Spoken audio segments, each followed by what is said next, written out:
Overlord es el príncipe perfecto que decía Nicolás Maquiavelo.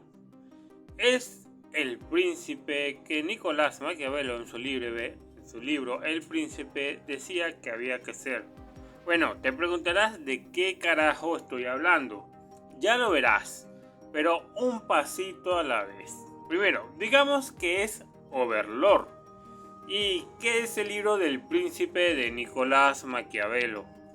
¿Y quién es este Nicolás Maquiavelo?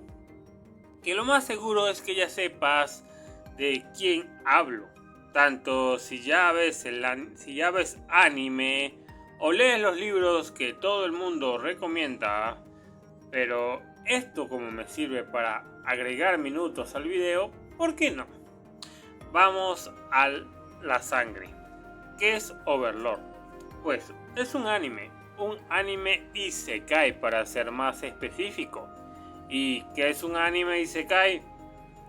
Según lo que yo sé, es que un tipo sea atropellado por un camión y este viaje como protagonista a otro mundo mágico y de fantasía especial.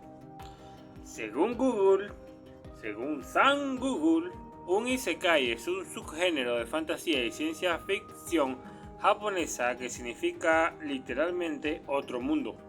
Trata de personajes que son comunes en la Tierra y que viajan, que mueren o que reencarnan apareciendo en un universo paralelo, en un entorno de magia medieval o del estilo de un videojuego, de un MMORPG japonés para ser más sincero. El género isekai está muy quemado, pero puedo decir pocos que realmente son interesantes ver. Uno de esos es Overlord, y esto nos lleva a decir qué es Overlord. Overlord es una adaptación al anime de unas novelas ligeras creadas por un japonés que se llama Kugane Maruyama. Le diré Maruyama para facilitarlo. Este anime es producido por el estudio Madhouse y se dice que Maruyama está harto de su obra. Y bueno, corrijo, está cansado, ya que esto pasó a ser de algo que hacía por distracción a escribir una historia básicamente comercial. ¿Cómo es que tener que cumplir horarios de entrega, estándares comerciales, debe estresar? Pero bueno, es algo que viene con el éxito. Aparte de decir que este señor es un salarimán, que es un oficinista básicamente, este señor tenía Overlord como básicamente una historia fanfics donde se autoinsertaba. Es lo que yo veo o pienso. Cosa que pasar de eso al éxito y tener que responder por contratos o fechas de entrega debe ser un dolor de cabeza para ese señor. Pero bueno, me estoy desviando. Overlord, en resumen, su historia, Momonga Ain-sama, como lo quieras llamar, es un jugador veterano en un juego de MMORPG llamado Yggdrasil. Es transportado a otro mundo. Esto ocurre cuando los servidores del juego cierran. Y supongo que cierran porque se volvió pay to win, como muchos otros juegos que ha pasado lo mismo. Te hablo a ti, Muascasia, por ejemplo. Pero volviendo a lo que te estoy contando. Este señor es transportado a un nuevo mundo. Pero no solamente es transportado como un humano común. Ni tampoco reencarna, no. Es transportado al mundo con su avatar de señor esqueleto con todos sus niveles. Y no solamente eso. También es transportado con sus NPC del gremio, toda la infraestructura que está detrás de la tumba de Nazarick y todo lo que tenga que ver con sus recursos y capacidad de destrucción, capacidad militar en ese mundo. Que básicamente él, dentro de ese mundo, se podría decir que está al nivel de un dios, por lo mínimo.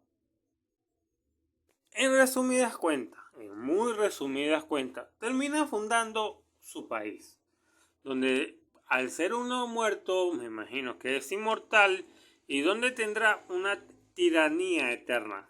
Y bueno, ¿quién es Nicolás Maquiavelo? ¿Y de qué trata su libro El Príncipe?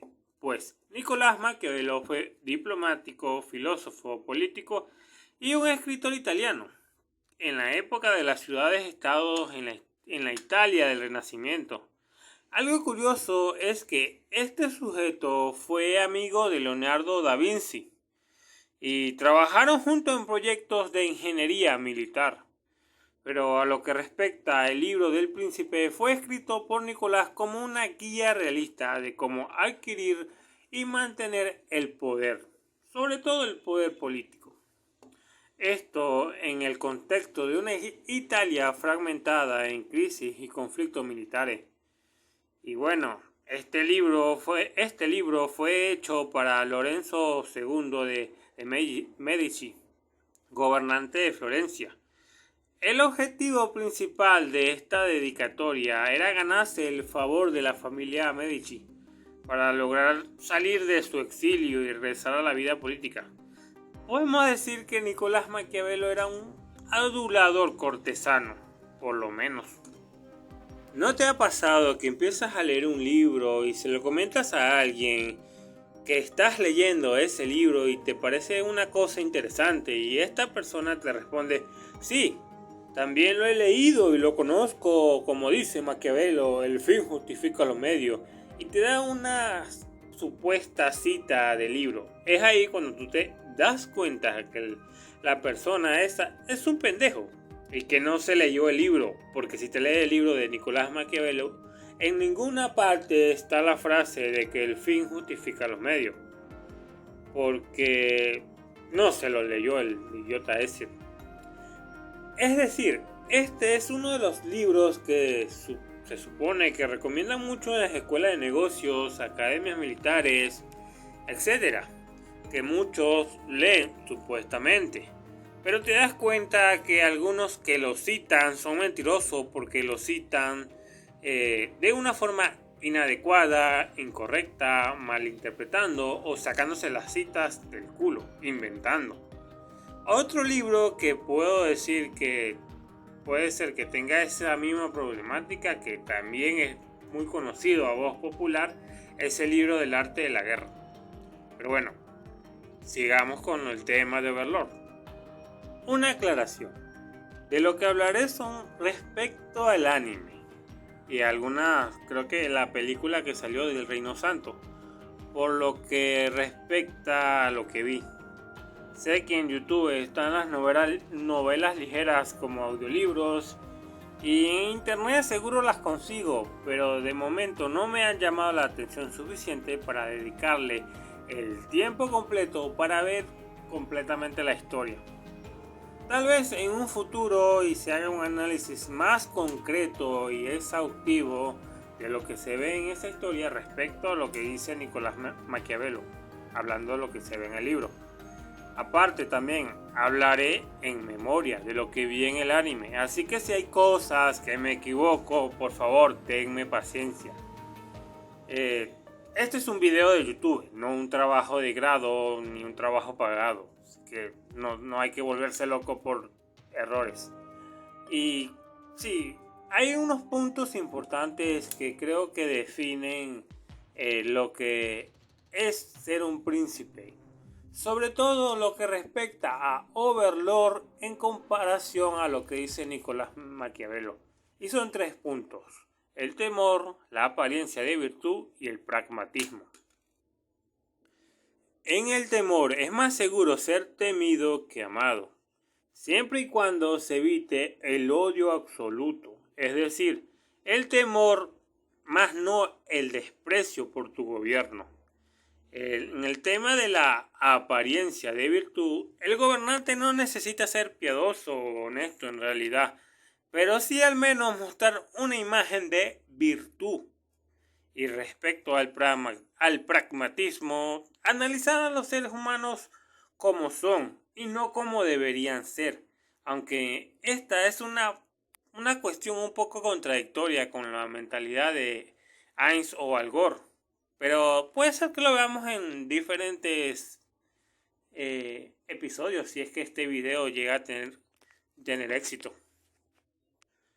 En el primer capítulo del Príncipe se definen los tipos de principados que hay, los tipos de estados y sus dominaciones, pues a los que nos interesa a nosotros son dos categorías, los principados nuevos o los heredados.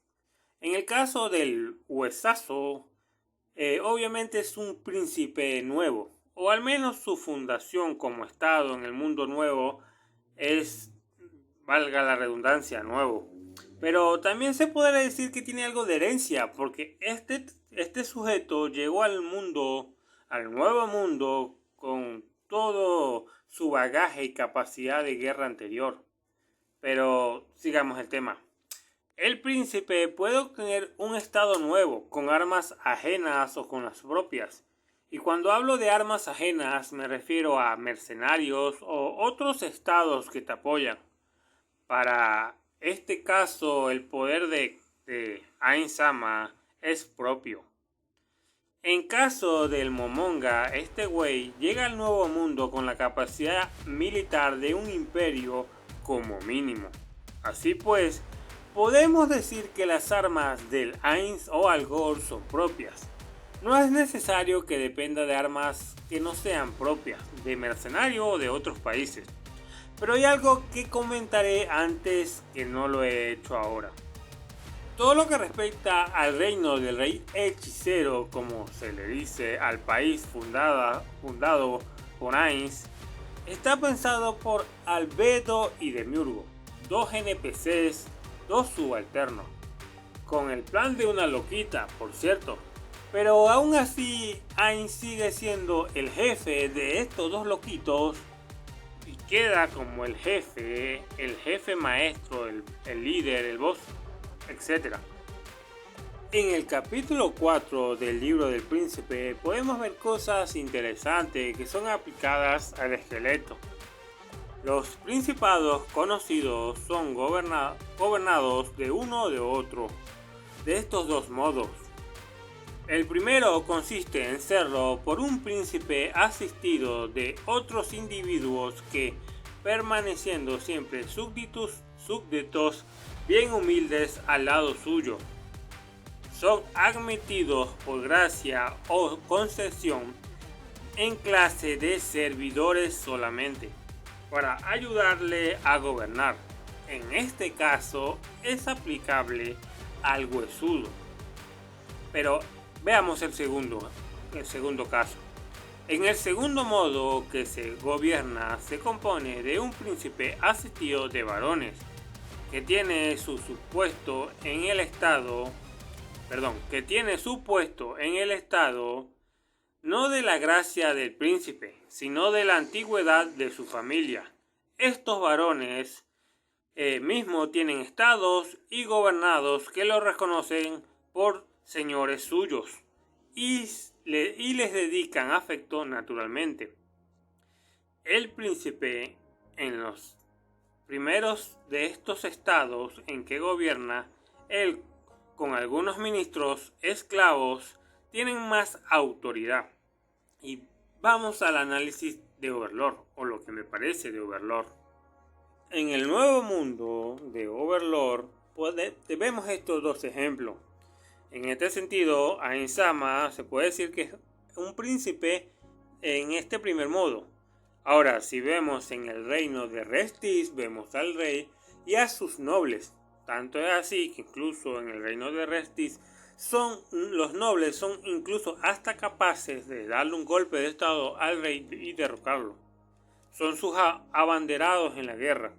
Cosa que, por ejemplo, en Overlord, en la tumba de Nazarick no es así. Literalmente, Ain-sama es como el dios de ese sitio. El jefe supremo.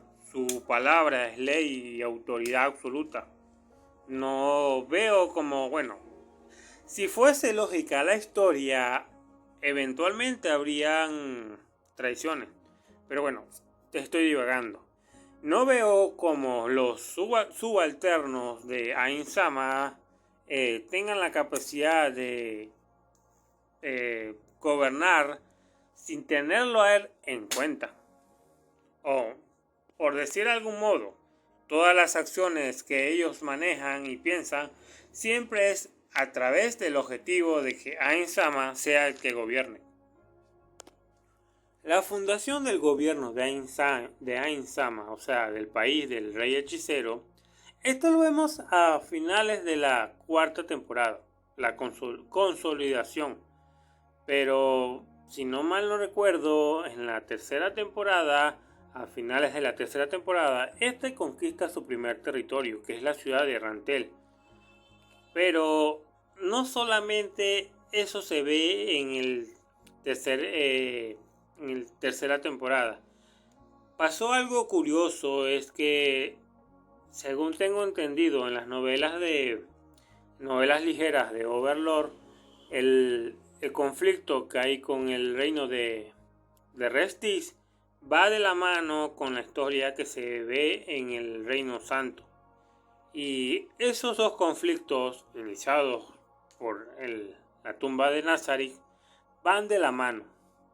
Pero bueno, la fundación del reino del rey hechicero nos lleva al capítulo 5 del libro del príncipe. ¿De qué modo deben gobernarse las ciudades o principados que, antes de ocuparse por un nuevo príncipe, se gobernaban con sus leyes particulares? Cuando uno quiere conservar aquellos estados que estaban acostumbrados a vivir con sus leyes y en república, es preciso abrazar una de estas tres resoluciones.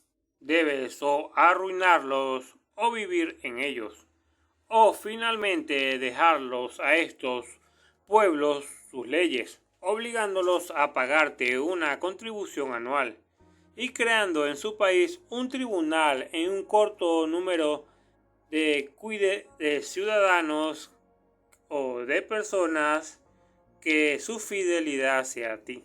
Por cierto, estoy parafraseando, así que no te trato más tan exquisito.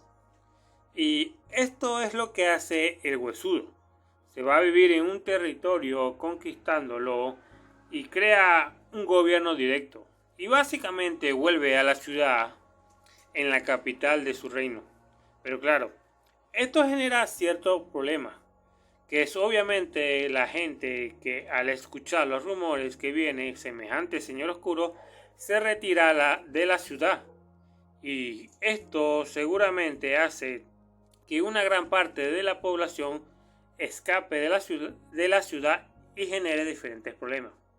Algo que ocurre en la historia, que tengo entendido que en el anime se trata por encima, es la destrucción completa y masiva del reino de Restis y sobre todo a su población. Es decir, fue creo que el 90% de la población del reino que fue aniquilada. Y podemos decir que en este sentido el señor Ainz-Algor arruinó al reino que conquistó. Pero bueno, vamos al capítulo 6 de las soberanías nuevas que uno adquiere con sus propias armas y valor. Y este capítulo se puede resumir en: los hombres caminan casi siempre por caminos trillados ya por otros. Es decir, no inventes nada nuevo. Si ya en el mundo que ya estás se maneja de una forma, simplemente hazlo igual. Y esto respecto al gobierno de Ainz, pues este sujeto llega a un mundo medieval, donde lo más seguro es que los gobiernos que se vean sean gobiernos monárquicos feudales. Y cuando vemos cómo son los tipos de gobierno en el Nuevo Mundo, de los pocos que vemos en el anime son monarquías y una que otra teocracia, cosa que hace para Ainz-Algor sea mucho más fácil implementar un reino como una monarquía absoluta básicamente. Y es curioso porque pese a que obviamente el tipo es nuevo en el barrio, este logra el reconocimiento de los demás países. También tiene que ver el poder militar que éste demuestra, pero aún así el reconocimiento como un estado formal es algo invaluable. Es perfectamente aplicable a lo que hizo Ainz a consolidar su territorio y su país. Y aclaro, en esta historia estamos hablando de un villano. Ainz Al Gore es un villano, y aquel que no lo vea está ciego. La destrucción del reino de Restis en Overlord fue una masacre total perpetrada por el reino hechicero Ainz Al Gore. El conflicto final resultó en la muerte, como ya lo he dicho, del casi 90% de la población, dejando la estructura del palacio de la capital como una especie de monumento para mandar el mensaje terrorífico a los demás países de lo que Momonga está dispuesto a hacer contra su enemigo. Lo que hizo Ainz se llama en el mundo real guerra de aniquilación. Este huesudo terminó volviéndose igual que el pintor austriaco.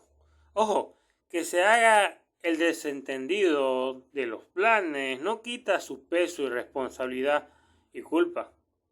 Pero bueno, como hablamos de fantasía y de historias ficticias, falsas, no hay problema. Simplemente son historias falsas. Así que no quiero malentendidos. Estamos hablando de ficción, así que analizarlo con la perspectiva amoral del tratado de Nicolás Maquiavelo es como mínimo interesante. Pero volviendo a las explicaciones de Maquiavelo, él dice esto: los actos de severidad mal usados son aquellos que, si no siendo más que en un corto número a los principios, van siempre aumentándose y se multiplican día en día, en vez de disminuirse y mirar a su fin.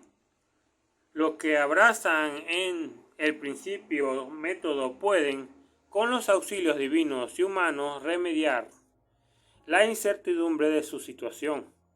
En cuanto a los demás, no es posible que ello se mantenga. Es menester, pues, que el que toma un estado haga atención de los actos en rigor en lo que le es preciso hacer, a ejercerlos todos de una vez e inmediatamente, a fin de no estar obligado a volverlos a hacer. Bueno, a no estar obligado a volver a ello todos los días, y poder no renovarlos, tranquilizar a sus gobernados, a lo que ganará después fácilmente haciéndoles el bien. Es decir, el ejemplo que hizo Ainz Al Gore con el reino de Restis es un ejemplo que solamente puede hacer una vez, una sola vez.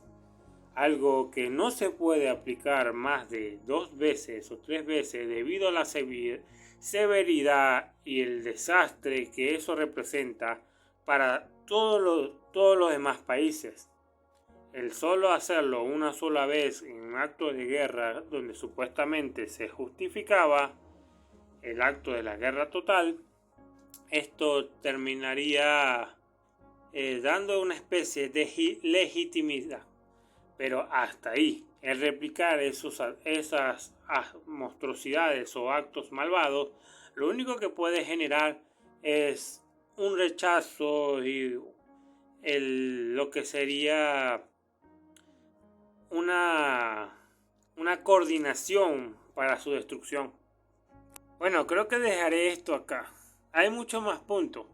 Sígueme si te gustó, sacaré más parte de este video, pero por favor dale me gusta y está pendiente. Por ejemplo, hay muchos más puntos que se pueden tocar respecto a lo que dice Nicolás Maquiavelo y lo que respecta al gobierno de Ainz Al Gore. Por ejemplo, cómo debe medirse la fuerza de todos los principados, de las obligaciones del príncipe como concernientes al arte de la guerra, de las cosas por las que los hombres y especialmente los príncipes son alabados o censurados, de la severidad y clemencia, y si vale más ser amado o temido, de los secretarios, es decir, de los ministros de los príncipes, Y este último tiene mucho peso a lo que respecta a Albedo y a un villano. Como ya he dicho, suscríbete, sígueme, activa la campanita, comenta. Si quieres más videos analizando el tema de Overlord, por favor, sígueme. Hasta la próxima y gracias.